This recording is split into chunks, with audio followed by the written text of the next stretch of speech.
What's up, guys, and welcome to another episode of Best One, Worst One, the show that takes a look at your favorite movies, actors, directors, and a variety of other topics, and we ask you to choose the best one and the worst one. On today's episode, I'm joined by Chris Conkling from the Popaholics podcast, and we are going to be ranking all of the live-action Batman appearances in all of the feature films. Now, Chris, it is an honor to finally have you on the podcast, man. Dude, it is an honor to be here. Thank you so much for the invite. I'm super excited to dive into some Batman with you. Yeah, we've been talking about this honestly for years. When we worked together at Apple, we talked about this stuff with a lot of our coworkers there, and I think it's only right that you and I did this podcast together and talk about all of the Bat people. I completely agree. We're finally setting in stone our definitive ranking of all the Batman movies. There's no going back from this. Like, we're locked into this. Yeah, I've been going over this list honestly for days. I've been rewatching the movies. I've been trying to figure out exactly where some things landed for me, and I moved a lot of stuff around this morning, but I finally have my list. Me too. And I can't wait to talk about it with you. Same. All right, man. So let's jump in. As I like to do on every episode, I want to start off with an opening question, and I want to know, what was the first Batman movie you ever saw? So the first Batman movie I ever saw in theaters was Batman and Robin. Okay. And for the time that this film came out and the age that I was, I obviously enjoyed this movie a lot as a child, right? But with age, and the more mature I got, mature in quotes, the less I enjoyed this movie. What was the first Batman movie you ever saw? So the first one that I ever saw was Batman Forever. Awesome. So I still think this film has a really good opening, and we'll talk about it a little bit later. But I think in theory, this movie had a really great idea. I thought it was cool in theory, but there's some other issues. But that was the first one that I saw that I can remember, and that sparked, me getting into the Tim Burton movies, and we'll get into that as well. Right. But let's not waste any more time. I've been so excited to talk about this. Let's just dive in, and let's start with you, Chris, as our guest. Hit me with your number 10 of Batman appearances. Okay, so before I hit you with the number 10, I just want to add a disclaimer for the listeners here that I actually really like the aesthetic of this particular Batman and the man who portrayed him. But I feel like this particular actor was surrounded by a whole lot of garbage, and that kind of brought down the overall quality of the film. So at number 10, I'm placing Batman v Superman: Dawn of Justice. Damn. Okay, cool. Yeah. And like Why? I said, the reason being is I really do think Ben Affleck has a lot of potential as a Batman and a Bruce Wayne, but I feel like the story was convoluted, especially with the theatrical cut. Lex Luthor has this huge plan to have Superman and Batman fight one another, but a lot of the puzzle pieces are missing in the theatrical cut, and Warner Brothers had to rely on like an extended cut and quote-unquote ultimate edition to kind of make the plan make a little more sense. And he wasn't the Batman that I resonate with, the way he was portrayed in that film. So that's why this film ranks so low. Okay, I'm really surprised, dude. Yeah? I didn't think it was going to be that low for you. That's really interesting. So at number 10 for me, I'm going to have to go with Batman Returns. Okay. I think this movie is a complete misstep. I hate all of the storylines in this film. It's really all about Max Schreck's fake power plant. It's about Catwoman's revenge. It's about Penguin trying to become mayor so that he can take over Gotham. Right. It's not really about Batman, but it's called Batman Returns, and it's not really about him. At least the other movies on this list, I can say that they're actually about Batman. I can't say that about this movie, and I wanted to look up how much screen time Batman even has in this movie. He only has 31 minutes of screen time in a 2-hour and 6-minute Batman Returns movie. Isn't that crazy? Selena Kyle. It's nuts. Selena Kyle has 33 minutes of screen time. The Penguin has 29 minutes of screen time. It is absolutely absurd It's that in a ridiculous. movie called Batman Returns, he's barely in it. He's barely in it, and it's not about him. Right. He's kind of just there to be the opposite to what Tim Burton actually cares about, which are these characters. Right. Tim Burton, without a doubt, definitely finds like Catwoman and Penguin more interesting than Batman, I think. You're absolutely right. Like, the fact that it's called Batman Returns, and I don't think Batman actually returns until we're like 30 minutes into the film, is absolutely ridiculous. Dude, so he shows up at the very beginning. He doesn't show up again for the next 35 minutes. It's crazy. And he shows up as Bruce Wayne for like 2 minutes, and then it's back to Selina Kyle again. Like, it makes no sense. The movie is just okay, but everything else on this list I would much prefer to watch. So give me your number 9 on this list. Okay, so following the trend of my number 10 being Batman v Superman, number 9 is actually Justice League. Okay. Justice League is my second least favorite Batman film. And again, it's because of all the issues that kind of surrounded this film. Zack Snyder was initially directing it. Unfortunately, he got called away for some devastating family matters, and Joss Whedon had to step in. So there's a lot of footage that had already been shot, a lot of work that had already gone into the film, and then Joss Whedon kind of made like a whole 180 on this picture, right? So when watching that movie, you can tell that two minds were kind of working on the same project. And again, I think Ben Affleck had so much potential as Batman, and I was so excited to hopefully finally see Ben Affleck direct a solo Batman movie where he could really focus on what he wanted to do as Batman, but unfortunately we never got that. There are some moments in this film that I enjoy, but overall I would rather watch any other Batman movie other than Batman v Superman than Justice League. Yeah, Justice League is not great. It's a huge misstep, and it's unfortunate. So number 9 on my list is going to be Batman the movie 1966. Oh. Yeah, I think it's fun. It's a lot of fun, but Adam West is he's not my Batman. Right. I don't have anything bad to say about him. He's great for the time, for what they were going for, and they leaned into it. They're not trying to be anything else, but that's really all I have to say about it. When I'm ranking them, I'm like, yeah, this just doesn't do it for me. I'm not entertained by this Batman, by this Robin, by the villains. I really just don't care, and I'm kind of checked out. I love Adam West, but he's just not my Batman and what I grew up on and what I love about the character and what I still do. So that's why I had to pick it for my number 9. That makes perfect sense, though. And I'll talk about this a little more when I reveal the placement of that film on my list. But like, it was absolutely 100% a product of its time.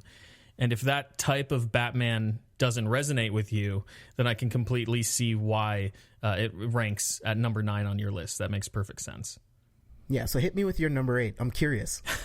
At number 8 is the first Batman movie that I ever saw, Batman and Robin. Okay. And I feel like Joel Schumacher gets a lot of shit for the style of Batman films that he directed. And I think he should. He absolutely should, 100%. But you can definitely say that he had a vision of what he wanted to direct. So while this movie ranks so low on my list, it's not by any means my favorite Batman movie. I think it kind of falls in line with what you were saying about how you view the 1966 Batman. Like, he was trying to kind of replicate what Adam West brought to Batman in the 1960s. And by this time, we had already gotten Tim Burton's 1989 Batman. We had already gotten Batman Returns. Frank Miller had already released The Dark Knight Returns. Like, we were in the era of Batman getting back to his dark roots, and this movie just wasn't coming out at the right time. The movie's funny, and if you go into it with like that comedic mindset, I think you can enjoy it a little bit more. But after watching like Christopher Nolan's Batman films, it's tough. It's tough to get through this, especially with like all of Arnold Schwarzenegger's quips, and like the ice skating at the very beginning of the film and how they portrayed Bane. Bane in this movie is a mindless monster, when in the comic books, he's like one of Batman's most intelligent villains. So it's a completely 180 on how Joel Schumacher decided to depict Bane in this film. But he literally broke the bat in the comics. Yeah, absolutely. Like one of the few members of Batman's Rogues Gallery that was able to defeat Batman, you know? And that's saying something. Not everybody can do that. But the way he was depicted in this film is just like a lackey. It was upsetting. Yeah, to say he was a pawn, I think, would be putting it lightly. Yeah. Oh, yeah. He's like a Frankenstein's monster, basically. Pretty much. Film. That's all it was. Yeah. I mean, even the doctor, I can't even remember his name. It's not like it's important. I can't but the remember doctor he even acts like Dr. Frankenstein and how excited he is in creating Bane. And I guess that's what Schumacher was going for, but it doesn't really work for the time. Like you mentioned, like we've changed, we've grown from that kind of Batman, you know? It leads me to believe that Joel Schumacher had never read a comic with Bane in it, but only saw like a picture of Bane and was like, oh man, he kind of looks like Frankenstein's monster. I think that's the route I'm going to take with this thing. Probably. So anyway, yeah, that's my number 8, Batman and Robin. So my number 8 pick is going to be Justice League. All right. Justice League, Ben Affleck was completely checked out in this movie. I thought he was great in BVS, but he's completely checked out. I think it's a combination of him being checked out, and it's also Joss Whedon's kind of direction, because he wanted to make it funnier, and I'm like, Batman doesn't do quips. Yeah. That's kind of what makes him funny, is like everyone else around him makes quips, and he's always so stern, and he never laughs at anything. That's what makes it funny, but Joss Whedon just took it in a weird direction, and it didn't work for me, and Ben Affleck didn't put anything into it. The weird Superman mustache thing. Oh my gosh. I couldn't stop looking at it because it looked super weird. I thought Ezra Miller's Flash was lame as fuck, dude. I honestly hated it. I loved his casting initially, but seeing what they did, I'm like, you're just a clown, dude. You're just a clown that ended up with Speed Force powers, and I guess you'll eventually become a CSI because that's what the end of the movie told me, but I don't care. This is going to sound really picky, but I hate the way he runs. Like, he runs really weird. I'm like, no, totally. Barry's supposed to be cool. Like, I get you trying to do this awkward thing, but he's also supposed to be cool. And then the thing with Steppenwolf, oh my god. Steppenwolf looks like shit, and you have to take this into account that when we see Steppenwolf, we've already seen Thanos. Right. Like, we already know how awesome Thanos looks, and then we get this ridiculous-looking CGI piece of garbage in Steppenwolf, and all he does is show up and be like, I know, Mother, the unity for Darkseid. That's all he does. He is a mindless idiot that's just trying to get in Darkseid's good graces and please Mother. Right. Like, it's so dumb. And the general audience at this point is like, who the fuck's Darkseid? You know, like we never got there. They were like laying groundwork for things that were never to come, you know? Yeah. So. And the problem with that as well is the fact that Zack Snyder wanted to have Darkseid in this movie. Yeah. And then through rewrites and Joss Whedon coming in, it's like, well, let's set up the universe even more. Let's introduce someone close enough to Darkseid so that Justice League 2 can actually be Darkseid. And it's like, no.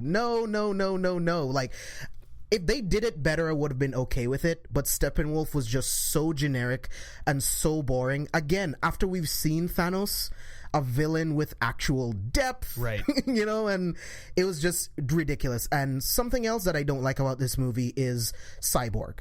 I've never been a Cyborg fan. I think he's just a whiny idiot, honestly. I'm like, dude, your dad was trying to save your life. I get it. He wasn't there for you all the time. And then you pretty much almost died, and depending on what version you're reading.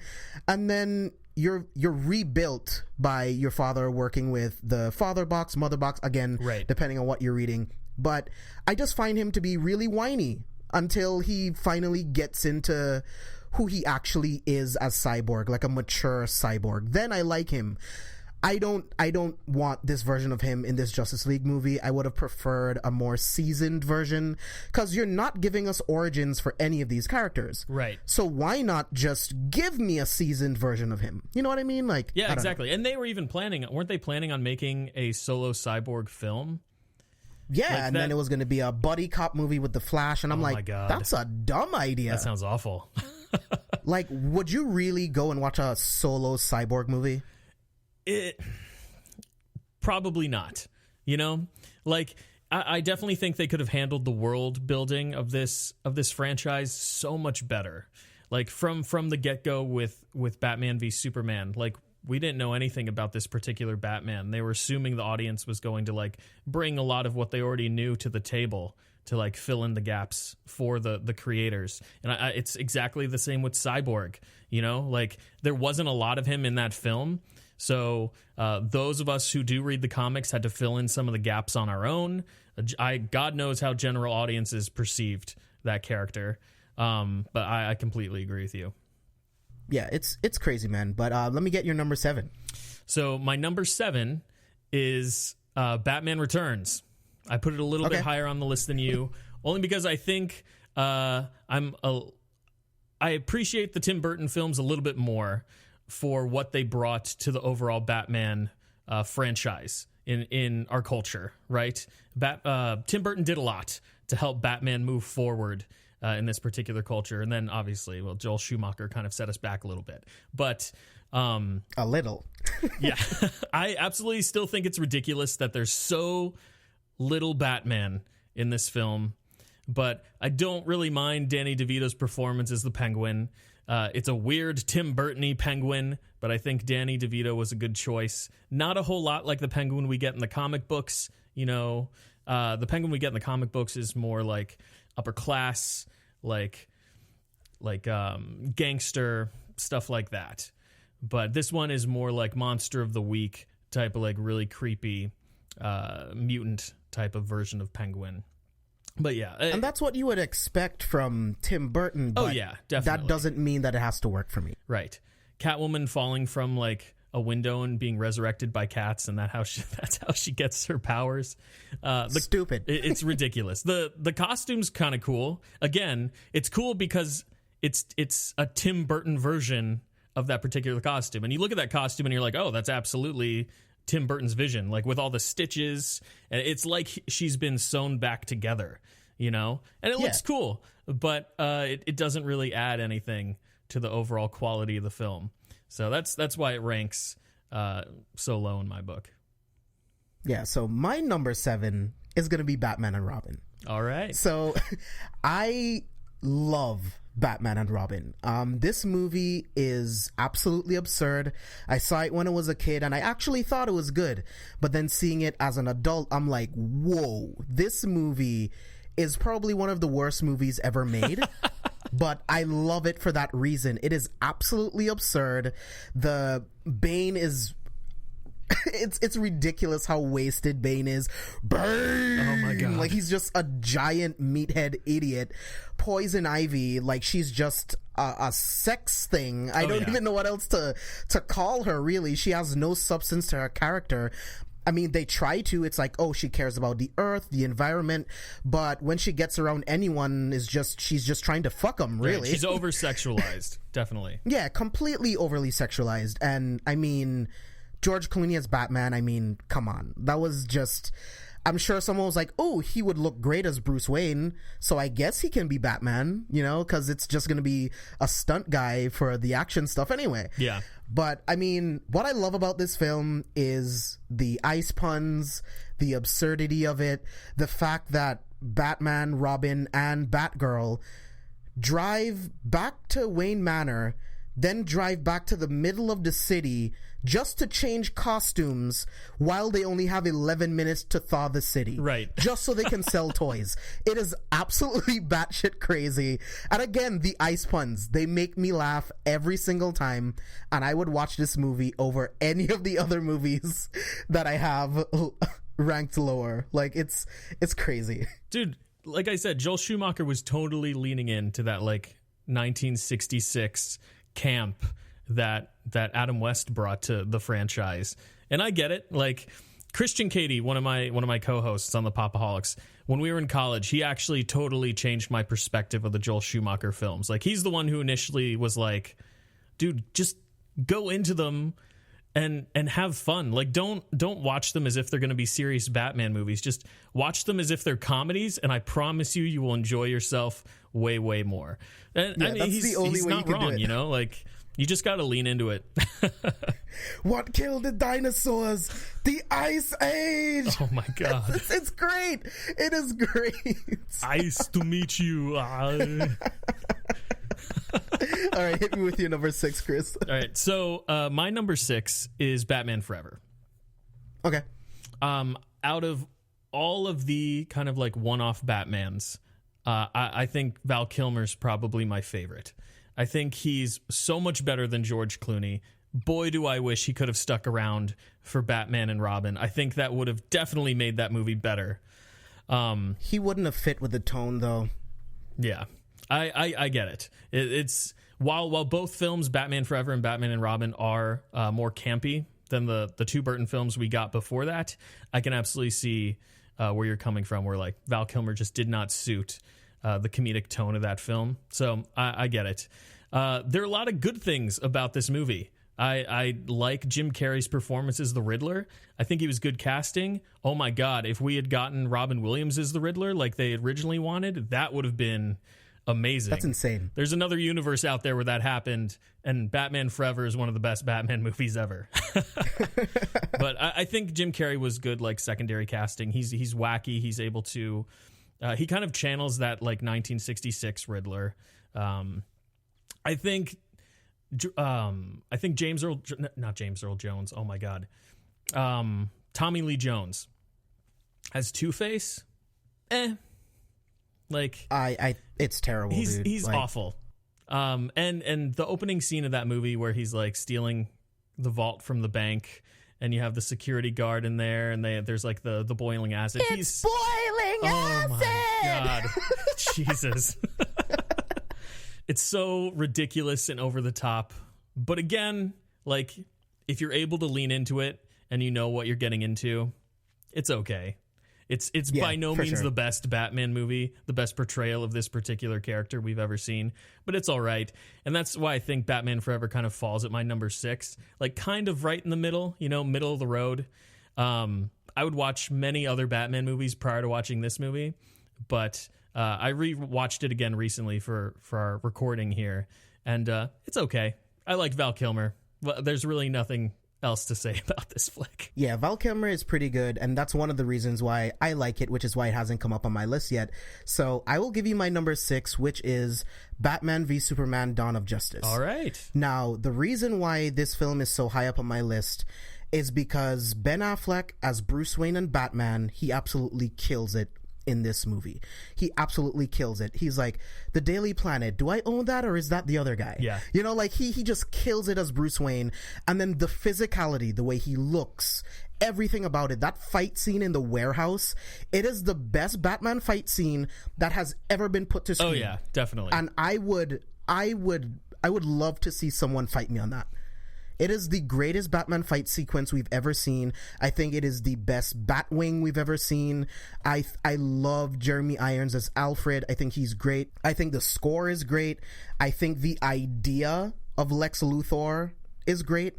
Seeing it on a page is great. It's like, I'm the most intelligent human on the planet, but yet this alien who could kill us all is the height of attention, and everyone worships him as a god, right, when I should be worshipped that way. So I am going to take Batman against Superman, and I'm going to make them kill each other, and whichever one wins, I win, because whichever one else is out of my way. On paper, it sounds great. Now, Jesse Eisenberg's performance, on the other hand, way too over the top, and it just did not work for me at all. You don't like him feeding that dude a Jolly Rancher? You don't like that scene? And I get, like, sure, he's supposed to be like this millennial version of Lex Luthor. Yeah. Again, didn't work for me. I have serious issues with this movie with Lois Lane. I feel like in Man of Steel, she was portrayed as a very strong, smart woman. And in Batman v Superman, she is just a damsel in distress. Yeah. She gets held hostage at the beginning of the movie. She's thrown off a building towards the middle of the movie. She's just there to be saved. And the worst scene out of this movie, out of any of the Batman movies, maybe not the exact worst, but it pisses me off, is the Martha scene. I think it is so fucking stupid. And when people try to defend the Martha scene, I'm like, it's stupid. Why do I think it's stupid? Because it could have gone a different way. Superman could have just said, I need your help saving my mom. Right. Instantly, Batman's like, wait, holy shit. This alien that I think is just here to kill everyone, he has a mom that he's trying to save, and I couldn't save my mom. Right. So I am going to help him save his mom, which is something I could never do because I was too young, I wasn't strong enough, there was nothing I could do. It's the same thing. You get the same thing, maybe even more. And it's just, it's so stupid. It's like, why did you say that name? Why did you say that name? It's so dumb. Awful. But I completely agree with you. You have to save Martha! No, dude. It's so dumb.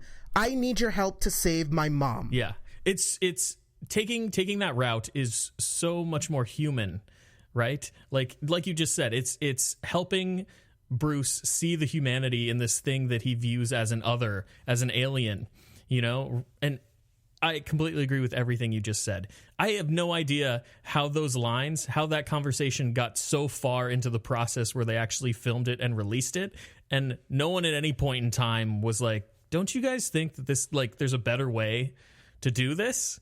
Like, how many hands did that script pass through for it to finally make it to release and no one say a damn thing about it? Like, completely ridiculous.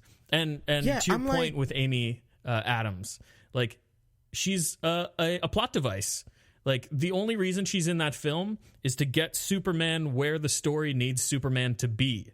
Like, it's ridiculous because he's always going to save her no matter what. That's just a Superman trope. Like, Superman will always be there to protect Lois Lane.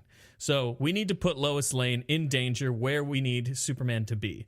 Like, she has no purpose for being on the battleground at the end of that film, but she's there because they need Superman to be there, you know? So I agree with you. But you're right, that Batman scene in the warehouse, I watched it before we started recording. Definitely one of the best Batman sequences put to film ever. There are a lot of other scenes in that film that I disagree with because Batman absolutely 100% just murders people, which I don't particularly want a Batman that straight up murders people. I guess It's sick of me to say, like, I'm fine with him paralyzing people because, you know, everyone Batman has ever come in contact with is absolutely 100% paralyzed. Like, yeah, he may not have killed them, but they're all in wheelchairs. Like, there's a wing of Arkham with like grunt level wheelchair ridden Batman victims. So that might be a little messed up, but I just don't like Batman killing people. But that warehouse scene is amazing, and there's imagery in Justice League as well that I find to be beautiful and like some of the best Batman content we've ever seen on screen. But it's the stuff that surrounds it that I don't like. I can only think of one scene, and it's where he's pretty much like a gargoyle. Yes. Where he's standing on the gargoyle. That's I'm the like, scene that's I'm thinking so about. Batman, dude. That's so Batman. That's what I'm talking about. Like, and we'll get into it. I almost spoiled one of our bonus questions. Hit me with your number 5 before I say anything else. So my number 5 is a film that you put much lower on your list, and that is Batman the movie, 1966, okay. Adam West. And the reason I put it in my top 5, Adam West isn't a Batman that resonates with me in particular, but my wife grew up with the Adam West Batman, and Adam West Batman is her favorite Batman. So through her eyes, I've been able to kind of appreciate what Adam West and Burt Ward bring to the table for this particular franchise.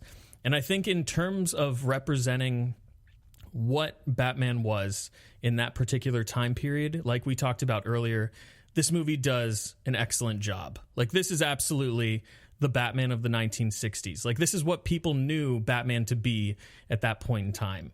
And it just continued the same style and tone that the show continued at that point in time. So as far as like, if I would have been alive in the 1960s and I would have watched this in the movie theater, I definitely think I would have loved this movie, because this was the only type of Batman I would have known at that point. Yeah, very true.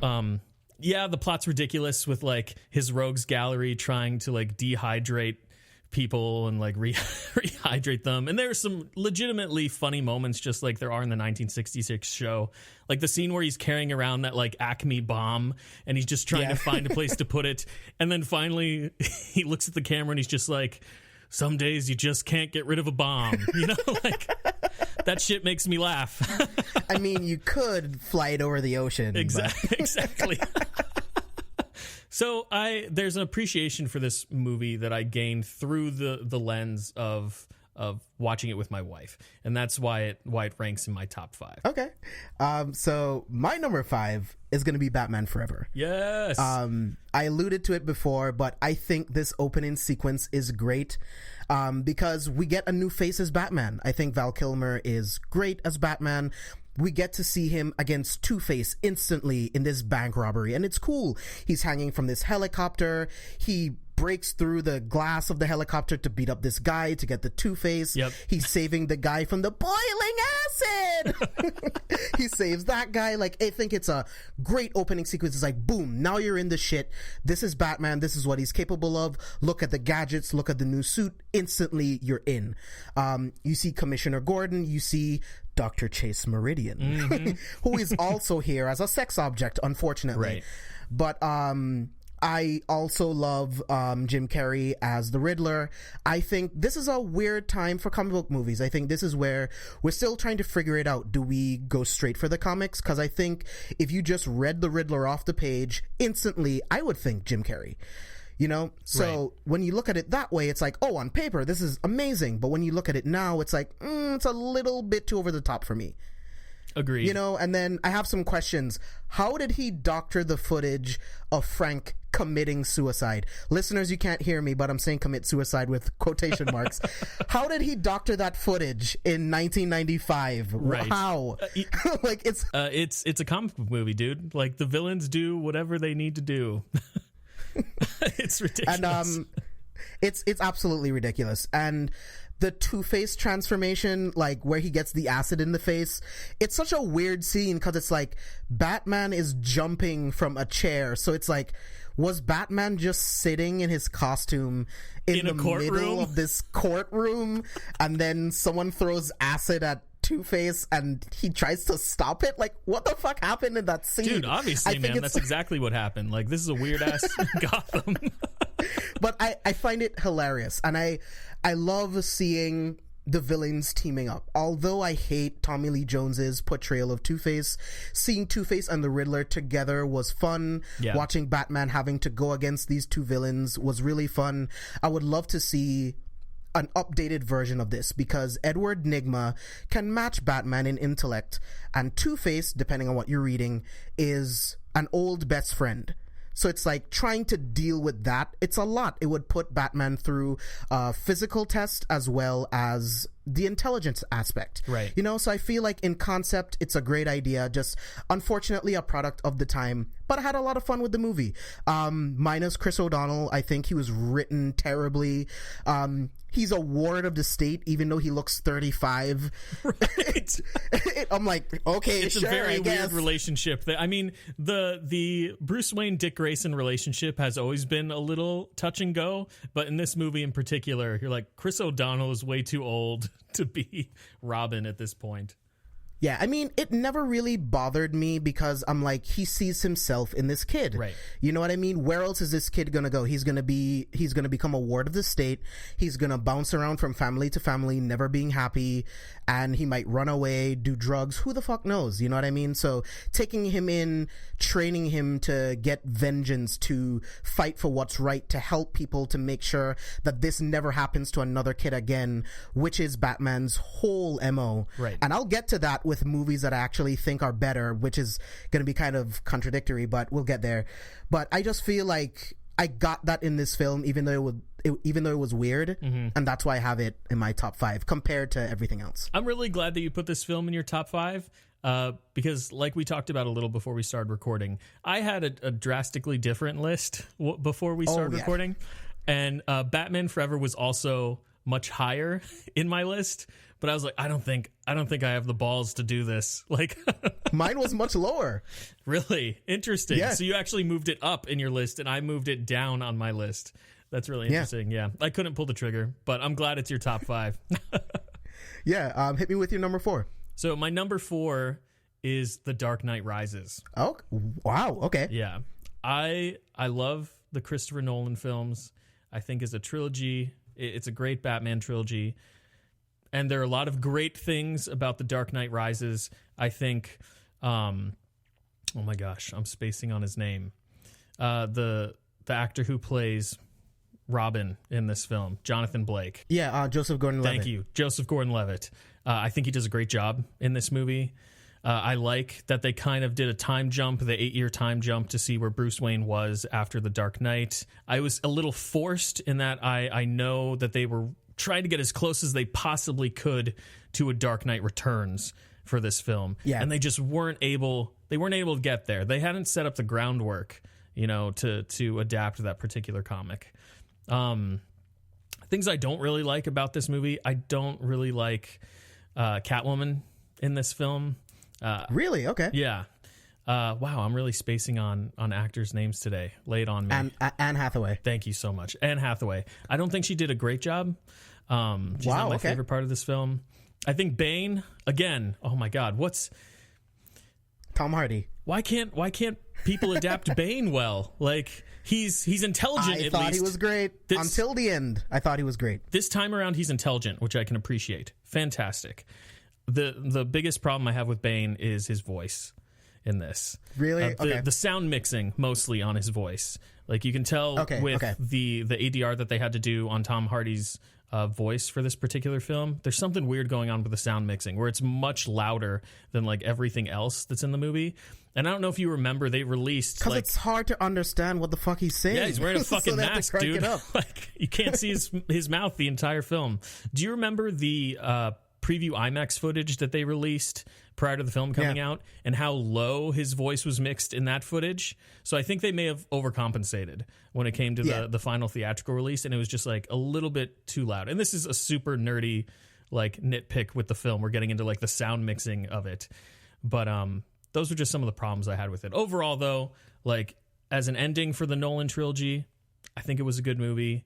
Again, it's my number 4, so I would definitely watch it before everything that's come before this. But I don't think it's the strongest film out of the Nolan trilogy, without a doubt. It's hard to argue with that, especially with how strong Batman Begins is and how strong The Dark Knight is. So my number 4 is Batman 1989. All right. This is a film where Joker and Batman share equal screen time, but the film, again, is about Joker and Batman is in it. I mean, they even changed around the Joker's, I don't want to say origin, but his path in this universe to say that he's the guy that killed Batman's parents. Right. They made him Joe Chill, basically. Yeah. So to me, it's about the Joker and his creation of Batman and them clashing. Right. So to me, that's what the movie's about. And it's number 4 because Jack Nicholson is great. I think he truly captured the wackiness mixed with the psychopath that is the Joker. I think he did an incredible job. again, Michael Keaton is not my Bruce Wayne. He's not my Batman. Yeah. My Bruce Wayne does not go around going like, you want to get nuts? Come on, let's get nuts. He's just showing a little My bit Bruce of his Wayne doesn't do comedic chops in that moment. My Bruce Wayne doesn't do that. It's weird. And then when you really look at it as a film, whenever Batman shows up, he just looks scary. He doesn't actually do anything that puts fear into the heart of criminals. Right. He just looks scary. The first time we see him, now granted, these shots look great. They're very cool. But seeing the wings in like the mist, and then like he slowly glides up at the beginning, and when he glides in, he looks really cool. The Batmobile looks really cool. Again, everything looks cool, but what does he do that's actually cool as Batman? Right. I don't see it. That might be different for other people, but for what I want, what I like, I just don't see it ever. He just looks menacing. Right. He gets into this fight with this guy, and it's like the Indiana Jones thing. He just kicks him, and then it's over. Like, I mean, or he punches him. I can't remember if he punches or kicks, but that's it. He doesn't actually fight anyone. You know, he's talking about all of this stuff that he brought back from Japan and all this stuff. He never really plays up the playboy billionaire, which is okay if Tim Burton didn't want to go that route. Maybe he wanted to go the route of how I see Michael Keaton's Batman is he's tortured, and he's trying to play a safe face, you know, and be like, yeah, everything's fine. I have a lot of money and I run a business.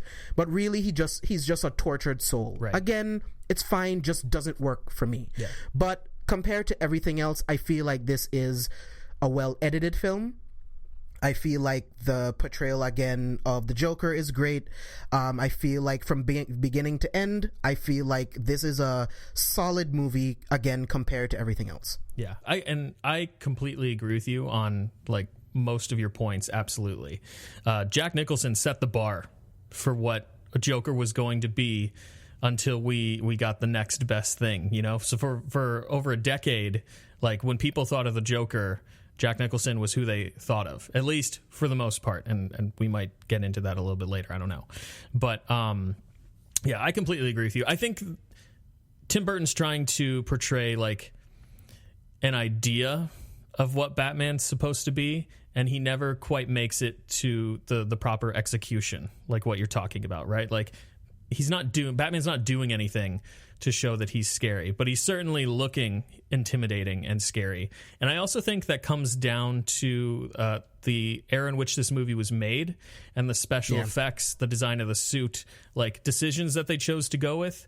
Like, I've heard Michael Keaton talk about how difficult it was to turn his head in that cowl, because it's really just like a huge... Yeah, you have to turn your whole body. I mean, even up to Clooney, it was like that. Right, exactly. They just couldn't figure out how to design the suit to make it so the actor inside could turn their head and act properly. So I think that's where a lot of those problems that you were just talking about come from. Keaton just couldn't move, you know?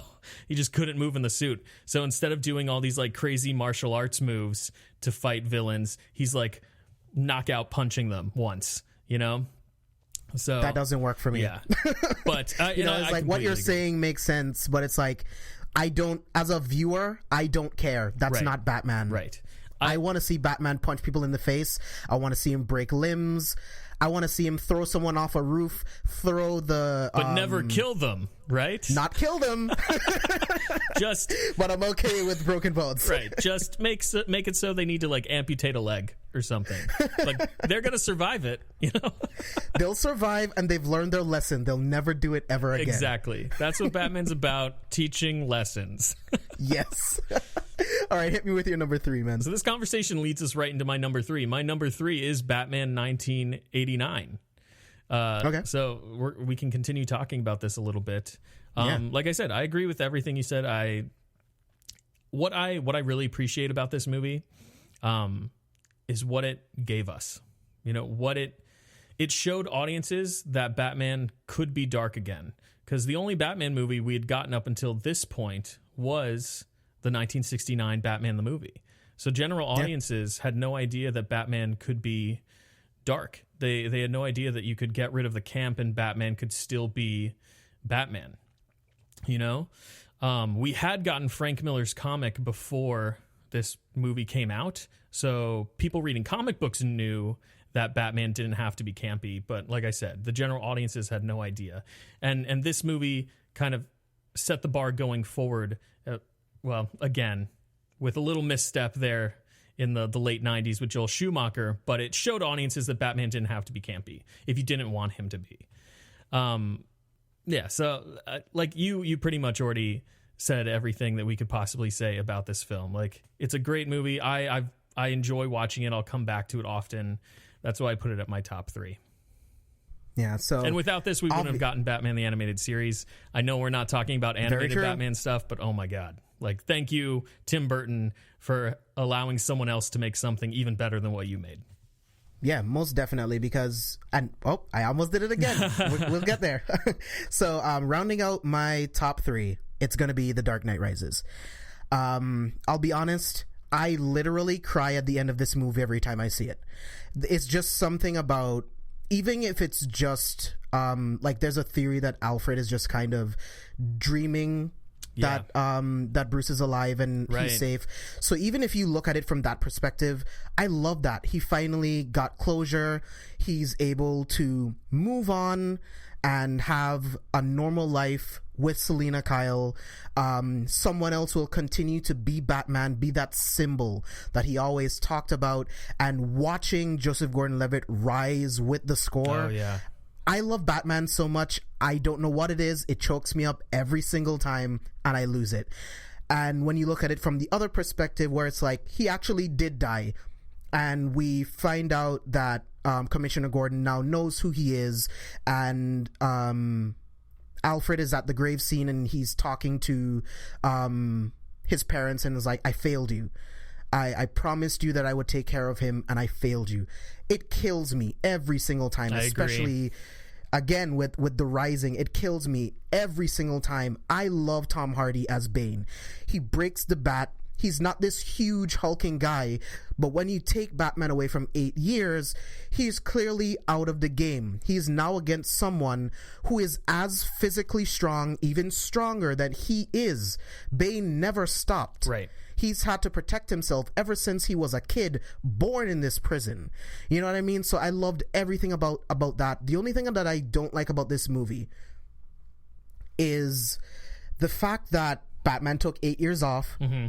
And I hate the Talia al Ghul portrayal. Oh, I know. I can't remember her name right at this very moment.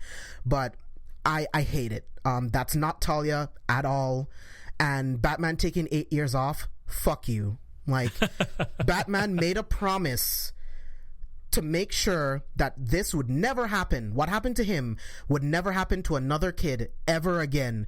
And you're going to take 8 years off because your fucking girlfriend died? Yeah, it's unrealistic.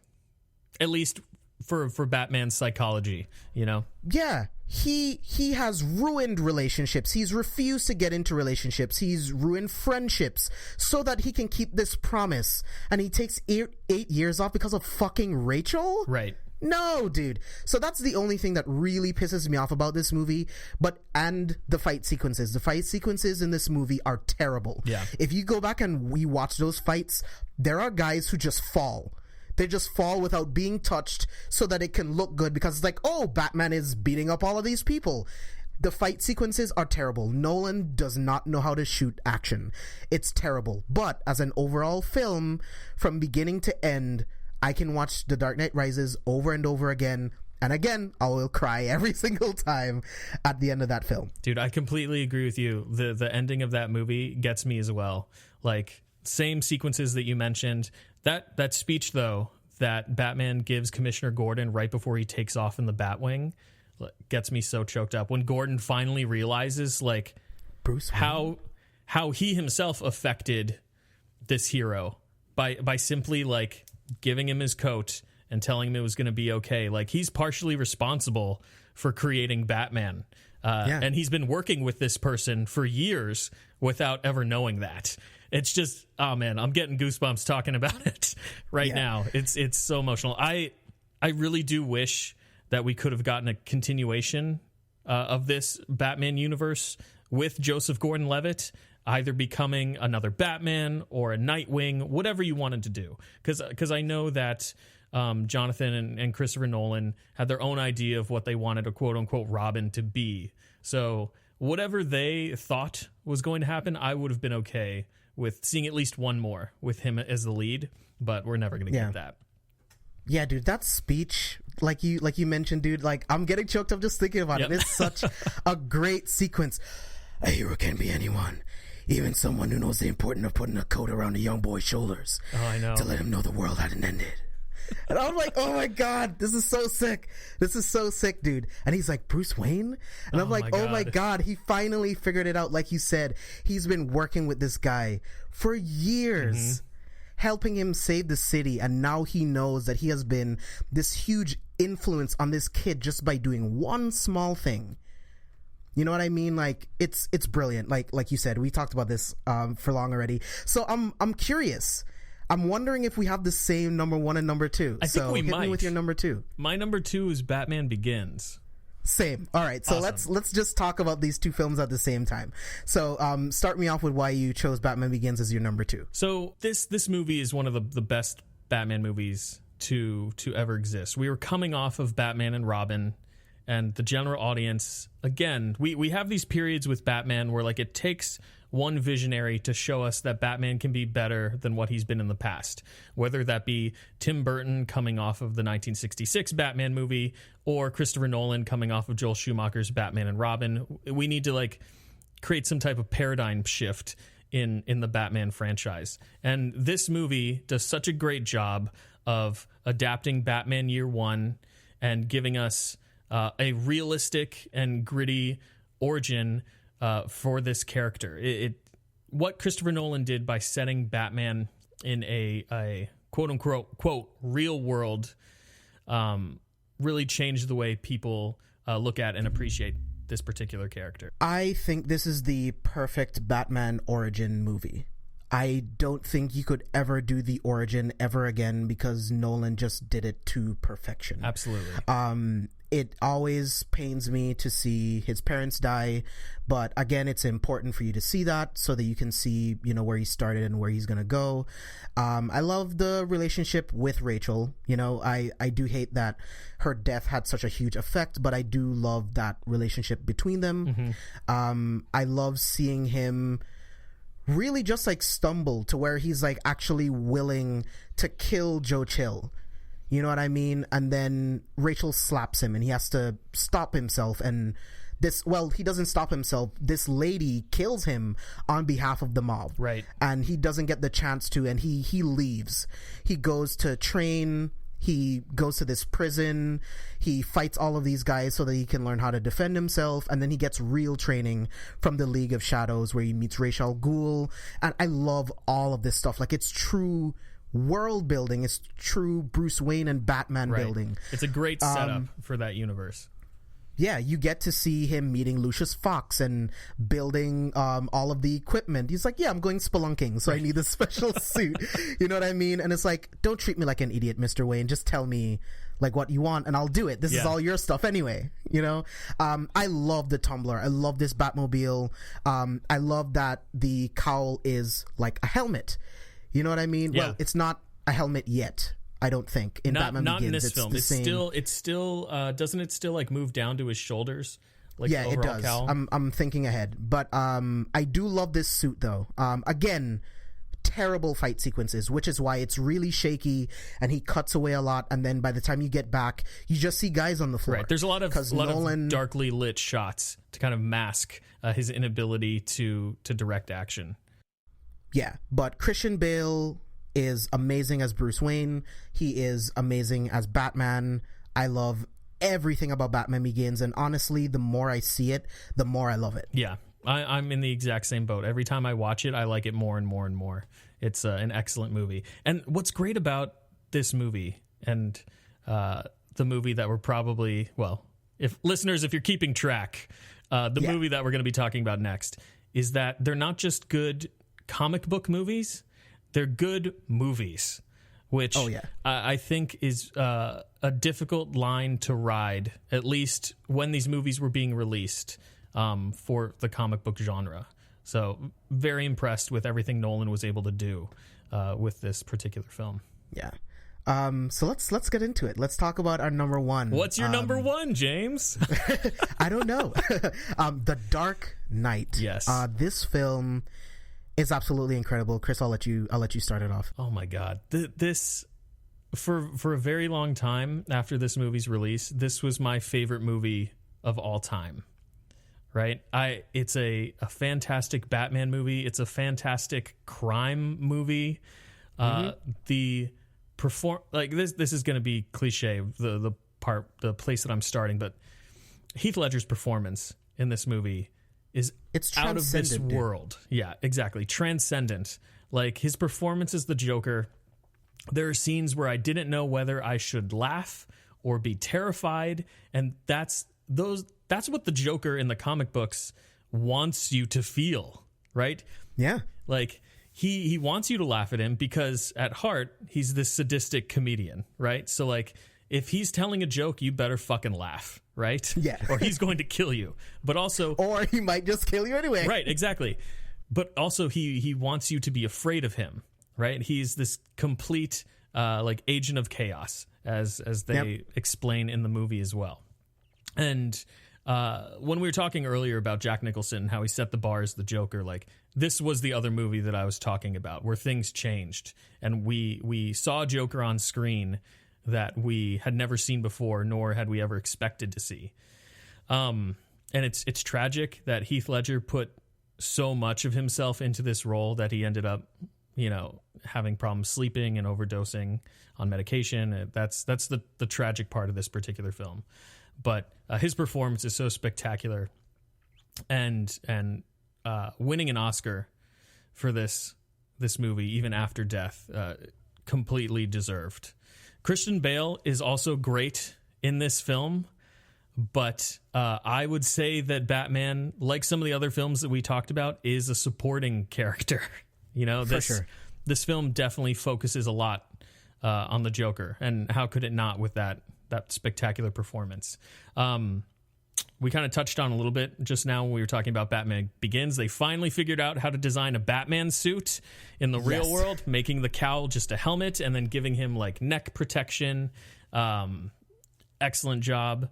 Again, it just continues that like real world aesthetic that Nolan was going for in Batman Begins, and grounding Batman as just a dude with a lot of money and a drive to protect the city that he lives in. Like, one of the things I love about Batman as a character overall, comic books, animated series, movies, however you're talking about Batman, is that he's someone to aspire to be, right? Out of all of the DC superheroes, he doesn't have any superpowers. He just has a shit ton of money and the drive to be the best person that he can possibly be, in the best shape, have the most knowledge out of anyone. He's just something to strive for, and that's what I love about Batman. Yeah, for everything you just said, like, just to tack on to that, I love the scenes where Heath Ledger is pretty much ad-libbing these scenes, like where he's in the prison cell and he's just clapping while everyone else is clapping. That was completely, ad-libbed. The clicking of the trigger when the hospital doesn't blow up, it actually didn't work. Yeah, like, it's just so amazing when you see actors in general just so immersed that when they get into moments where something just isn't working correctly, that they're able to just go with the flow because they've become that person. And what would that person do? This is how they would react. Yeah. You know what I mean? Like we said it already, his performance is just absolutely transcendent. He overshines Christian Bale, dude, which is insane to think about. That sequence with Batman and the Joker inside of that interrogation room is some of the best stuff in any movie ever. Yeah. You know what I mean? Like, it's great. It's such a great moment, and it doesn't matter how strong Batman is, Joker will not fold. You can't just punch your way out of this. Yeah. You know what I mean? He's laughing at you. Nothing you can do with all your strength. You know what I mean? Like, this film is just, yes, this is, like you said, this was my favorite movie of all time when it came out. The moment it came out, I was like, man, I love Blade Runner, but this movie might be my favorite. And then, of course, once you get over the honeymoon phase, it's like, well, I love Blade Runner. This is like in my top 10 best movies of all time. Definitely. Oh, yeah, for sure. Like, this is an incredible film, and from beginning to end, it's just great. Maggie Gyllenhaal as Rachel, I don't know if I cared about her performance. Yeah. I felt like it was just fine, and she's kind of just there to be a plot device. She's kind of what turns Two-Face into Two-Face, and also what turns Batman into a giant pussy for 8 years. Right. Exactly. But I love The Dark Knight, man. I don't know what else we could say about it besides the fact that it is just a great film. It is a great comic book movie, and that in itself set the bar for what other comic book movies became after this. Yeah. You know what I mean? think so we would definitely be remiss to not mention Aaron Eckhart's performance in this film as Harvey Dent and Two-Face. Compared to the Two-Face that we got in Batman Forever, watching his descent into villainy, it's great. He does a great job.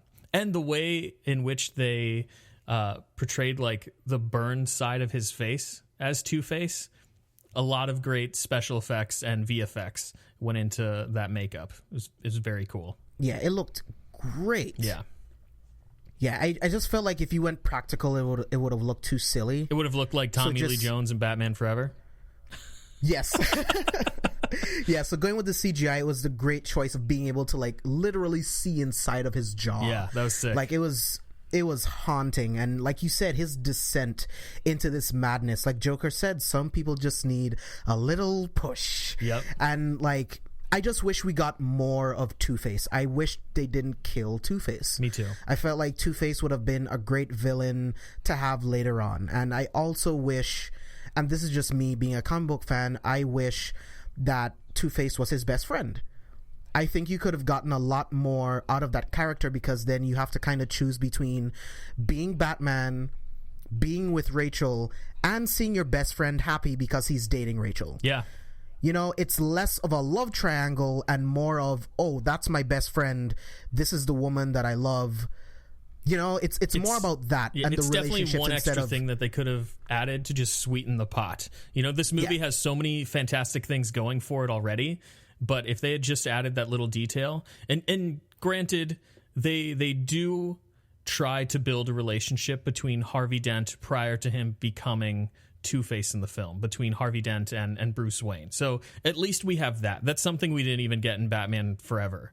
So I can appreciate that, but I completely agree with you. Had they added that little extra dynamic, oh my God. Like, there are very few things that could make this movie better, but that's definitely one of them.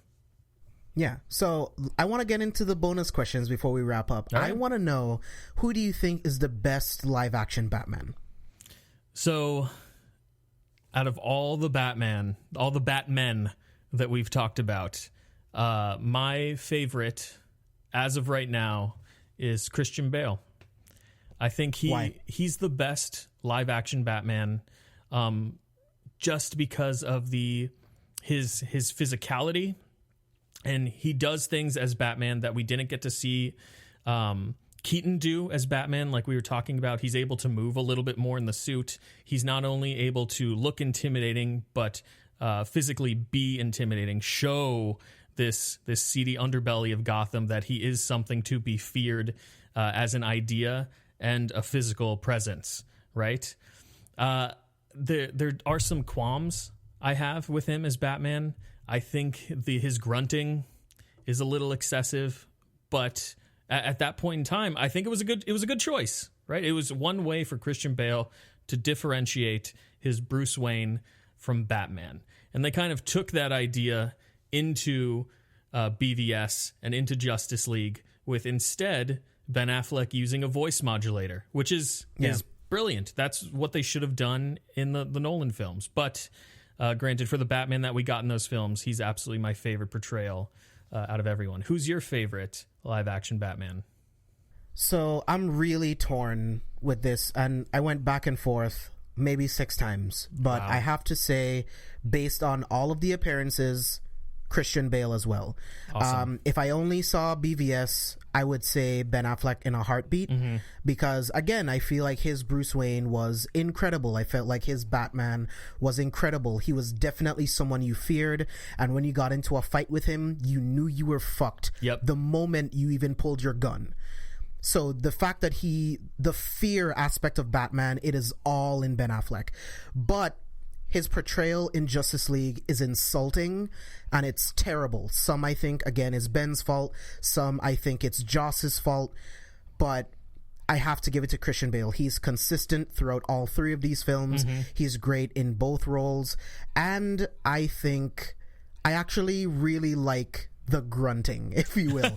Because I feel like if you saw a guy dressed up in a bat costume literally gliding through Gotham, this fucking guy is nuts. Yeah. If he grabs me, he's screaming at me, "Where are the other drugs going?" You'd be scared out of your fucking mind. Absolutely. Like, who the hell is this nutcase in this bat costume screaming at me? Yeah. I am scared out of my mind. So from that aspect, I'm okay with it. I liked it. Sometimes it got silly. So that moment in The Dark Knight Rises where he turns away and Catwoman disappears, and he's like, "So that's what that feels like." It's like, dude, you're by yourself. Just say it as Bruce Wayne. Have you ever seen the Pete Holmes sketches with Pete Holmes playing Batman? I have. So in moments like that, and the thing is, like, it isn't so atrocious in The Dark Knight. I completely agree with you. But because we got the Pete Holmes sketches before The Dark Knight Rises came out, it's moments like that in The Dark Knight Rises where I was like, holy shit, did they just have Pete Holmes on the screen for like 2 seconds? Because he does a great job of parodying Christian Bale's kind of grunting. A really good job. All right, so I want to know, who is your favorite live action Bruce Wayne? So this is something that you struggled with your Batman. I struggled with my Bruce Wayne. I think Christian Bale is a great Bruce Wayne, but I ended up going with Ben Affleck as my favorite Bruce Wayne. Again, like it's disappointing that he didn't get a chance to be an even greater Batman by not being surrounded by all this garbage, in my personal opinion.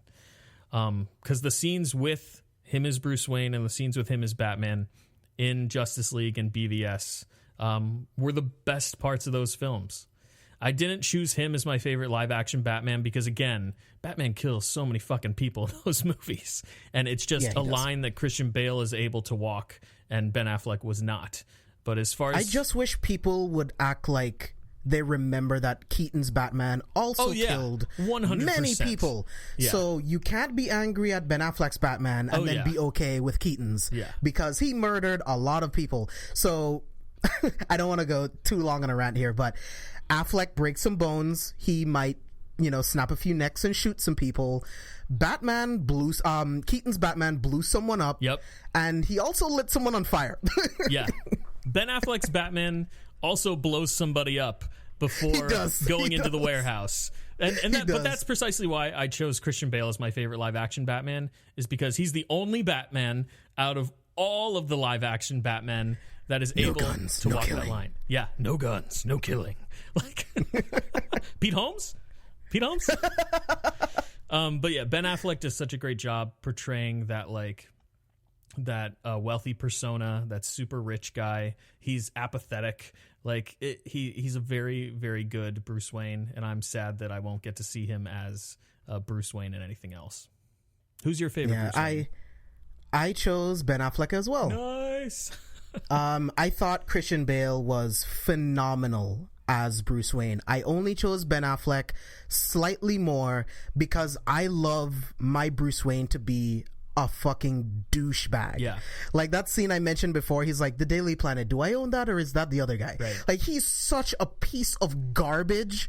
You would never think that guy's Batman, which is the point. Exactly. Bruce Wayne's the mask. This is the point. Exactly. Bruce Wayne is the mask. That's what he shows everyone else. It's like, yes, I'm just a rich, bumbling idiot. I just walk around with models and I just buy shit. That's what I love about it. Christian Bale does that, but I think Ben Affleck just takes it to another level and he's like, oh, I mean, Christian Bale's version is like, oh, I mean, he's just a rich idiot. Like, just ignore him. Right. But Affleck is like, you ignore him, but it's like, oh my God, this guy is such a selfish piece of fucking garbage. There's no way he could be this selfless hero that is Batman, you know? I completely agree. Like, he just does such a better job at portraying Bruce Wayne than Christian Bale. Because like you said, Christian Bale is a great Bruce Wayne, but he's bumbling.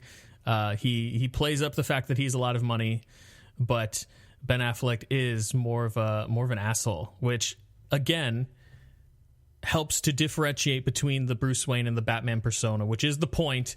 He wants to make sure that the general public of Gotham in no way, shape, or form can see Batman being Bruce Wayne, and he's just able to do that much better. Yeah. So I have another question for you. I want to know who you think is the best Batman, animated or live action.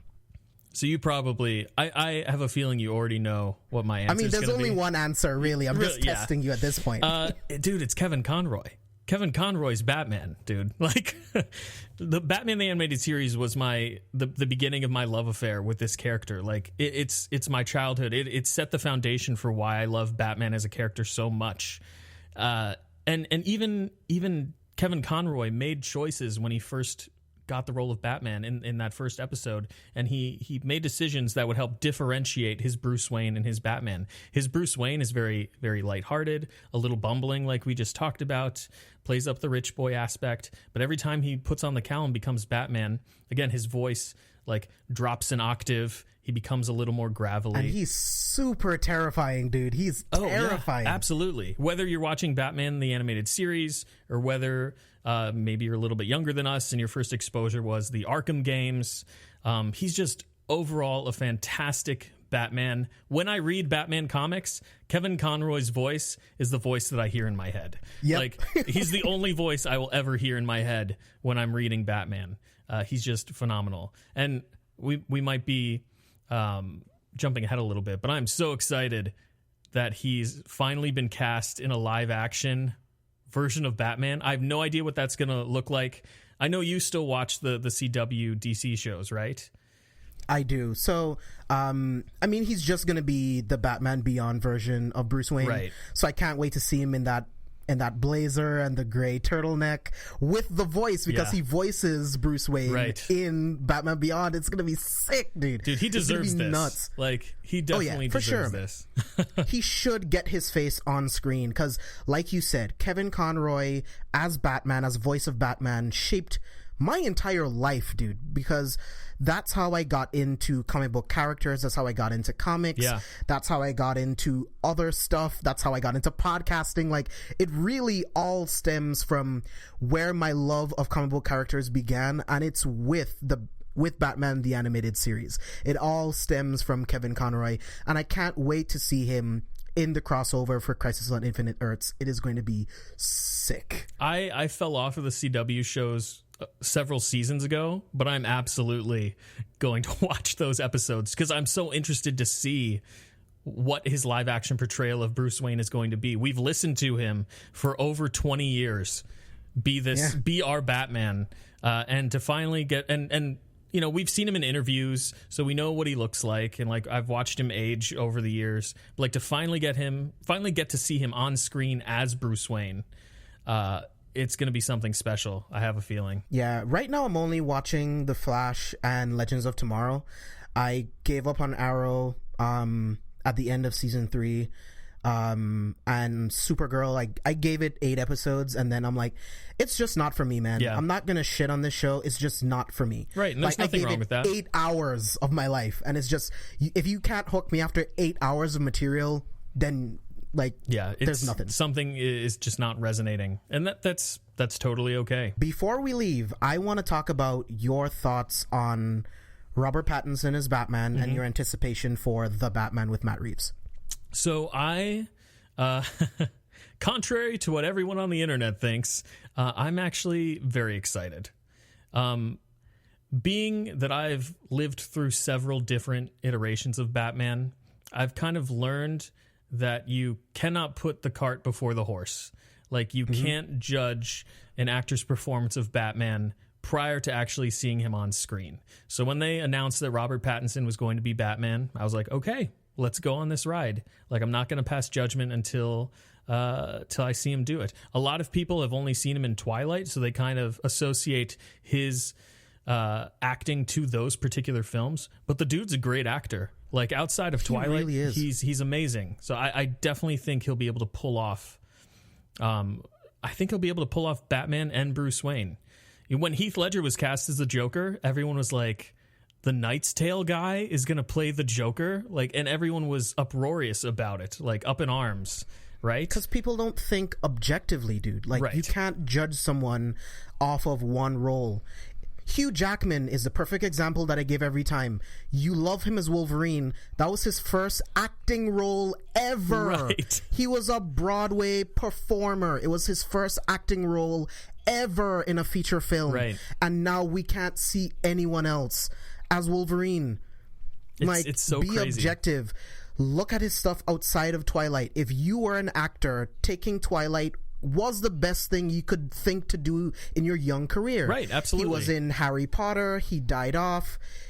He was killed off in Harry Potter. And then you get handed the lead role of this huge franchise, of this book that is world renowned. It's a bestseller. Yeah. Like, how do you say no to that? You would be a moron. Regardless of what you think of those films, look at his other work. He has the look, he has the acting chops, and let's be honest, all he has to do is pull off the Bruce Wayne, which I know he can do, because most of the Batman stuff is going to be a stunt double and CGI. Right. Him looking great in the suit is going to be easy. They're going to have a great suit design and make sure that the suit is tailored to him, so he will look great. It's like, oh, he's too skinny. Dude, he'll beef up, you know? He'll bulk up, you fucking morons. Look at Chris Hemsworth. He is naturally skinny. Yeah. He bulks up for Thor. He's not naturally that way. That's not an argument. He's not buff enough. He can get Everyone there. works out. Yeah. Dude, Look Christian at Chris Bale, Evans. before he Yeah. got Batman, was in The Machinist. So he was Yeah. super skinny, and then he ended up getting too big, and Christopher Nolan was like, Yeah. dude, I need you to Yeah. slim down. Like, you are way too fucking big for Yeah. this film. So, like, actors can adapt to the types of roles. At least good actors can adapt to the roles that they're playing. So I have no doubt that he's going to beef up to be a larger Batman. He has to. I mean, I think that's just one of those things that we expect from our superheroes today. They need to look the part. So of course he will. It's a part of what you do Right. when you sign on. He's going to beef up. That's not the thing. Can he pull off the Bruce Wayne? Can he make you feel like Bruce Wayne? The answer is yes, because what they'll do, they'll also do the voice modulation. You know what I mean? Yeah. Like, he will pull off the swag of Bruce Wayne. Look at his other films. The moment that I heard younger Batman, I was like, oh, Robert Pattinson. He has the look. When they started talking about Nicholas Hoult, I'm like, dude, no, Yeah. he doesn't have the look at all. He has the acting chops. He doesn't have the look, the jaw, and I don't think you could look at him and see Bruce Wayne. I just don't. Maybe someone else does. I don't. I think Nicholas Hoult was like a red herring when they released the initial announcement. Like, maybe the deal wasn't completely signed yet, or hadn't gone all the way through, so they're like, oh shit, this broke a little early, let's like say that maybe it's somebody else. Or it could have even been a way for them to give Robert Pattinson more incentive to sign on, right? They're like, hey, we're still looking at this other guy, do you want to do this or not, you know? But I never thought Nicholas Hoult was actually in the running. Yeah, I don't know. But for the listeners, if you are worried about Robert Pattinson, please watch The Rover, The Lost City of Z, Good Time. Even watch The Lighthouse that's coming out. He looks incredible in that film. He's incredible in those other films. Please go watch that and then make a decision. If you feel like you still don't think he would be a good fit after watching what he can do in these dramatic roles, then that's fine. I can accept that. But at least watch it. Do not base it off of Twilight. What else are you gonna do? He's a sparkly vampire. What else do you want out of the performance? Dude, I can't wait to see the new sparkly Batman. Like, it's gonna be the cowl and then just his mouth with like glitter around it. That'll be it. He's also gonna be in Nolan's new movie Tenet. Yeah. Yeah. That's gonna be absolutely insane. Like, just look at this guy's work, judge him off of his work and not just what he did in one role. And I think you guys might be surprised at how good he could be as Batman. But I think that's where we're gonna wrap it up here, man. Chris, thank you so much for being on the podcast. This was a lot of fun, man. Dude, thank you so much for having me. I really appreciate it. It was a blast. Yeah. Is there anything you want to plug for Popaholics? Yeah. So, a couple of friends and I also host similar to James, a movie podcast / video games, comic books, television podcast where we just kind of shoot the shit and talk about how these things impact us as a society and culturally. If you want to check us out, you can head over to our Facebook page at Popaholics, or you can find us on Apple Podcast, Stitcher, basically anywhere you would find Careful for Spoilers. We are there as well. Yeah. Again, man, thank you so much for being on the podcast. They are also doing a View Askew Universe movie review series right now. I'm not sure which one I'm going to be on yet. I am hoping for either Chasing Amy or Clerks 2. Those are two of my favorite movies, but I can't wait to be back on. So make sure you guys subscribe to the Popaholics podcast and listen to those episodes. And they also did a Tarantino movie review series. So listen to that. Make sure you follow me all over social media at C4 Spoilers. Make sure to head over to carefulforspoilers.com to get daily updates on everything going on in the world of movies, TV shows, anime, gaming. And you can find a link to our Patreon there and links to all of our other podcasts. Again, thank you guys so much for listening, and I hope to see you here on the next episode.